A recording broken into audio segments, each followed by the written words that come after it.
For today's video guys, luto muna tayo ng pampano. Yan, may binili si partner na pampano kaya kumuha ako ng kamyas. Para kamyas yung gagawin nating pang-asim sa kanya. Ayan, naslice na natin yung mga gagamitin natin. Kaya naman, maya-maya guys, sasalang na rin natin to. Kumukulo na nga guys ang ating ulam. Kaya naman pagdating ni partner, kakain na rin tayo para bago tayo bumiyahe, may laman ang ating tiyan.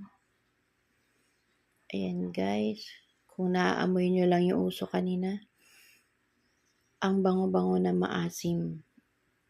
Yung asim na natural ng kamyas. Yun.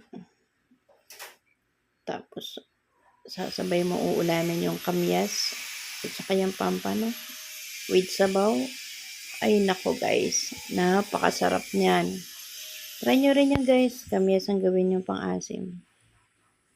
Yun lang guys, thank you for watching.